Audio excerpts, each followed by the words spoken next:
শিক্ষার্থীদের কোটা সংস্কার আন্দোলনের ইতিহাস স্মরণ করলেই ভেসে ওঠে শহীদ আবু সাঈদের নাম। 2024 সালের 16 জুলাই বাংলাদেশের ইতিহাসে ঘটে যায় এক ঐতিহাসিক পরিবর্তন।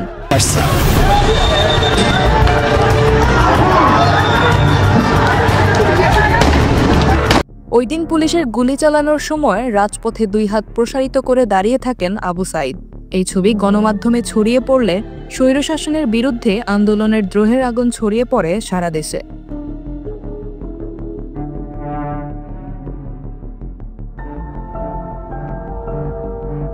দেশ জুড়ে রাস্তায় নেমে আসেন মানুষ। আন্দোলন রূপ নেয় ছাত্র জনতার আন্দোলনে।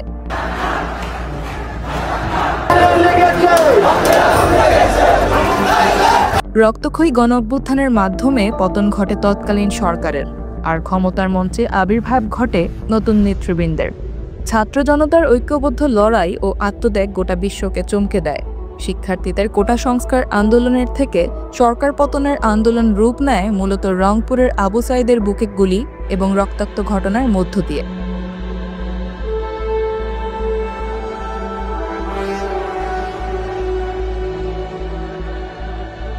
আজ 16 জুলাই বৈষম্য বিরোধী আন্দোলনের প্রথম শহীদ রংপুর বেগম রোকেয়া বিশ্ববিদ্যালয়ের শিক্ষার্থী আবু সাঈদ দিবস। 2024 সালের আজকের এই দিনে আবু সাঈদ পুলিশের অব্যাহত গুলির সামনে 2 হাত প্রসারিত করে বুক পেতে দিয়েছিলেন। তাকে পুলিশ গুলি করে।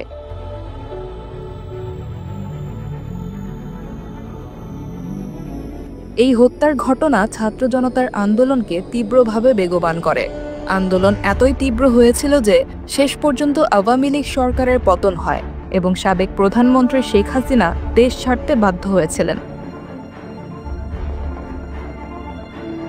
কোটা বিরোধী আন্দোলন যখন বৈষম্য বিরোধী আন্দোলনের রূপ নেয়, সেই জুলাই মাসের প্রথম থেকে রংপুরে এটি গণ আন্দোলনে পরিণত হয়।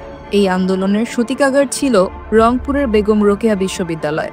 এর নেতৃত্ব দেন বিশ্ববিদ্যালয়ের ইংরেজি বিভাগের মেধাবী শিক্ষার্থী আবু সাঈদ। আমি এখানে ইংরেজি ডিপার্টমেন্ট 12 স্টুডেন্ট।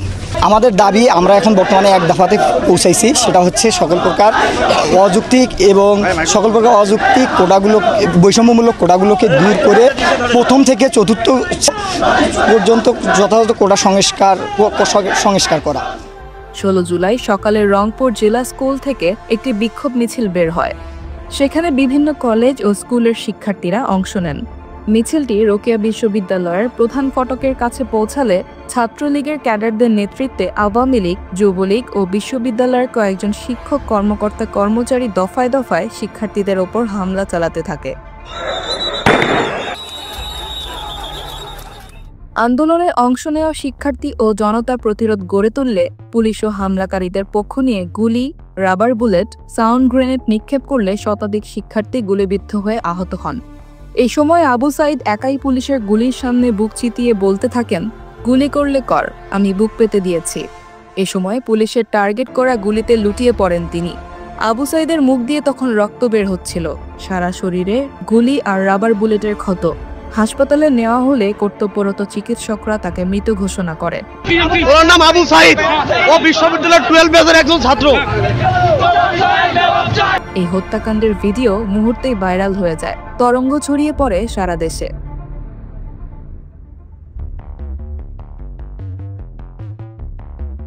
আবু সাঈদের এই বীরত্বগাথার বর্ণনা দিতে গিয়ে সহযোদ্ধারা বলেছেন, পুলিশের গুলির সামনে তার বুক পেতে দেওয়ার কারণেই আজ দ্বিতীয় স্বাধীনতা পেয়েছি আমরা।